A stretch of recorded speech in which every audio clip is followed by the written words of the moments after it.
Hi friends, இது வந்து பார்த்தீங்கன்னா ஒரு மினி விளாக் தான். மினி விளாக்ஸ்லாம் போட்டு ரொம்ப நாள் ஆன மாரி இருக்குது. இந்த கிரிக்கெட்லாம் பார்த்தீங்கன்னா சின்ன வயசுல விளையாண்டது. அதுக்கடுத்து பார்த்தீங்கன்னா இப்போ தான் விளையாண்டுட்டு இருக்கோம்.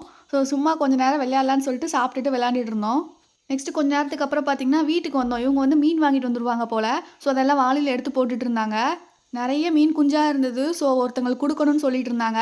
அதுக்கடுத்து பார்த்தீங்கன்னா, அத்தை வந்துட்டு உளுந்து படைச்சிட்டு இருந்தாங்க. நெக்ஸ்ட்டு வந்துட்டு நம்ம கொஞ்சம் ஆர்டர்ஸ்லாம் இருந்தது. அதெல்லாம் கம்ப்ளீட் பண்ணலான்னு போலான்னு நெனச்சேன். இவங்க ஒரு ஆட்டுக்குட்டி வேற அந்நேரத்துக்கு வாங்கிட்டு வந்திருந்தாங்க. பறந்து ஒரு 2 நாள் ஆகுதுன்னு நெனைக்கிறேன் அந்த ஆட்டுக்குட்டி. அது பார்த்ததும் பார்த்தீங்கன்னா, எனக்கும் கொஞ்சம் ஹேப்பியா இருந்தது. அதுக்கடுத்து வந்து பார்த்தீங்கன்னா, ஒர்க் பிளேஸ்க்கு வந்துட்டேன். இங்க வந்து பார்த்தீங்கன்னா, எனக்கு கொஞ்சம் பீட்ஸ் எல்லாம் இருந்தது. புது பீட்ஸ் எல்லாம். அதெல்லாம் இந்த மாரி பாக்ஸ்ல போட்டு அரேஞ்ச் பண்ணிட்டு இருந்தேன். நெக்ஸ்ட் நமக்கு வந்த ரெசின் ஆர்டர்ஸ், அது போக 3டி மினியேச்சர் ஆர்டர்ஸ் எல்லாமே கம்ப்ளீட் பண்ணலான்னு சொல்லிட்டு பேஸ் மட்டும் ரெசின்க்கு ஊத்தி வச்சிருந்தேன். அது போக பார்த்தீங்கன்னா 3டி மினியேச்சர் ஃப்ரேமும் ஓரளவுக்கு பண்ணி வச்சிருந்தேன். இன்னும் இதில பார்த்தீங்கன்னா ஃப்ரேம் ஃபிக்ஸிங், லைட் ஃபிக்ஸிங்லாம் இருக்குது. ஸோ அதனால நாளைக்கு பார்த்துக்கலாம்னு சொல்லிட்டு அப்படியே வீட்டுக்கு வந்துட்டேன். ஸோ அத்தை வந்து சப்பாத்தி உருட்டிட்டு இருந்தாங்க. நான் சப்பாத்தி மட்டும் போட்டு எடுத்துட்டேன். இந்த மினி விளாக் அவ்வளோதான். தேங்க்ஸ் ஃபார் வாட்சிங்.